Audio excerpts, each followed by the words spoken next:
Hello everyone, ayan, ipapakita ko lang sa inyo ang aming farm, ayan, yung mga tanim namin na mais, ayan, binibisita po namin kung ano yung, kung kailangan ng isprayhan or, damuhan, ano ba yun? Yung, linisan, ayun lang. Ayun nga, ayan, pinapasyalan ng asawa ko yung maisan namin. Kaya, ayan, ayun yung everyday na ginagawa niya. Yung tinitignan niya lagi kung ano yung need na gagawin para maging maayos ang paglaki ng aming tanim. Ayun lang guys, ayan, panoorin nyo kung ano yung ginagawa niya araw-araw. Ayan, yung pagbibisita sa mga tanim.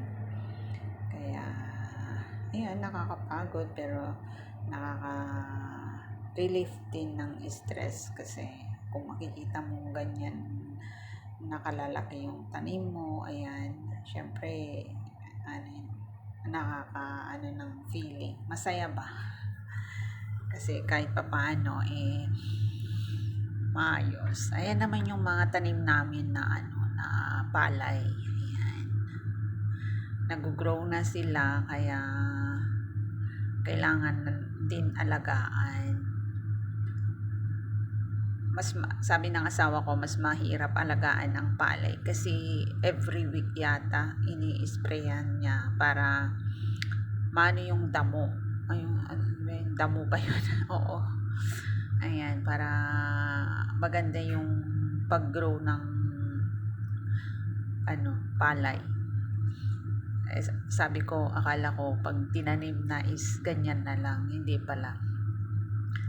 Mas mahirap pala yung trabaho ng magtanim ng palay kasi kailangan mong i-monitor lagi kasi may mga ibon pa yan na dumadapo dyan at sinisira. Kaya kailangan niyang libutin araw-araw, isprayan every week.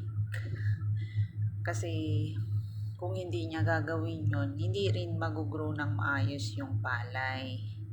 Kaya, ayan lang. Napakita ko lang kung paano niya alagaan yung mga tanim namin. Syempre, kung masipag ka, may aanihin. O, diba? Kaya, hindi biro yung trabaho ng isang farmer kasi, yun, lagi mo talagang bibigyan pansin yung mga tanim mo para mag-grow sila ng maayos at may aanihin naman. Ayan, napakasipag ng aking asawa kasi nililibot niya talaga yan pag naitanim na namin. Ayan, nililibot niya araw-araw.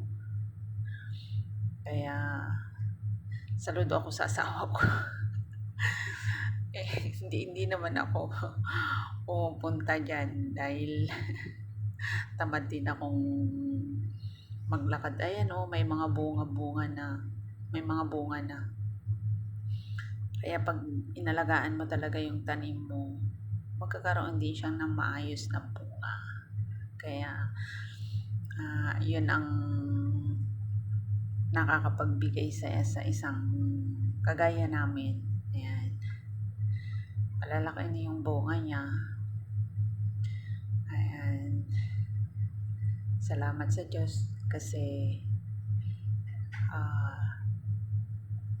nagkaroon ng maayos na bunga rin yung mga tanim namin. Ayan.